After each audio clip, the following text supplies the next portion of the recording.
இந்த நெல்லை கொஞ்சம் பாருங்க. இதுக்கு பிறகு இந்த நெல்லை நம்ம எதற்குமே பயன்படுத்த இயலாது.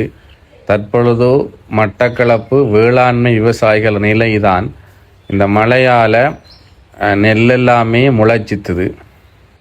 அண்ணா சொல்றத போலதான் மட்டக்களப்பு விவசாயிகளின் நிலை இப்போ காணப்படுது. பெரும்பாலும் இதில் பாருங்க, 2ஆம் தேதிக்கு பிறகு 2ஆம் மாதம் 2ஆம் தேதிக்கு பிறகு அரசாங்கத்தால் நெல்லெல்லாம் கொள்வனவு பண்ணுவாங்கன்னு சொன்னாலும் கூட அது சரியான முறையில் இன்றைக்கு வரைக்கும் நடவடிக்கை எடுக்கப்படலை. யாதுமூரே யாவரும் கேளில் மழையால் நிறைய அறுவடை பாதிக்கப்பட்டது. அதோட நெல்லுக்கு நோய்களும் ஏற்பட்டிருக்கு. இதால் மக்கள் அதிகமாக பாதிக்கப்பட்டிருக்காங்க, விவசாயிகள் அதிகமாக பாதிக்கப்பட்டிருக்காங்க. அன்பான உறவுகளே, விவசாயிகள் மனசுடைஞ்சு போய் விவசாயம் செய்கிறத கைவிட்டாங்கன்னு சொன்னால் நாளைக்கு நம்ம சாப்பாட்டுக்கு என்ன செய்வோம்?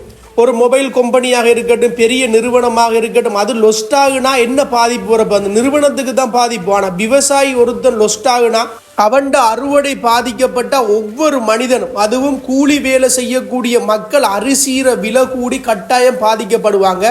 இதன் காரணமாக அரசியல்வாதிகள், அரசு அதிகாரிகள் கட்டாயம் ஒரு நடவடிக்கை எடுக்கப்படணும். அதுவும் மக்கள் பிரதிநிதிகள் அரசாங்கத்துக்கு ஒரு அழுத்தம் கொடுத்து இந்த செயற்பாடை மேற்கொள்ளணும். பெரும்பாலும் எல்லாரும் வாயால அப்படி செய்வோம் இப்படி செய்வோம்னு சொல்றீங்களே தவிர மக்களுக்கு ஒரு பிரச்சனை வருது, விவசாயம் அழியிற நிலைமையில காணப்படுதுன்னு சொன்னால் யாரும் குரல் கொடுக்குற மாதிரி இல்லை. அன்பான உறவுகள் கட்டாயம் இதை கவனத்தில் எடுக்கணும். இந்த காணொலியை பகிர்ந்து விடுங்க. ஜனாதிபதிக்கு இந்த காணொலியை நான் மென்ஷன் பண்ணி போடுறேன். முடிஞ்சால் மட்டக்களப்பில் இருக்கக்கூடிய விவசாயிகளுக்கு நீங்கள் கவனம் எடுத்து ஒரு நடவடிக்கை ஒன்று எடுத்து அரசாங்கத்தால் நெல்லெல்லாம் கொள்வனவு பண்ணப்படணும். இப்போ காய வைக்க முடியாது. அரசாங்கம் கொள்வனவு பண்ணலாட்டி விவசாயிகள் நடுத்தருவுலான் இருக்கணும்.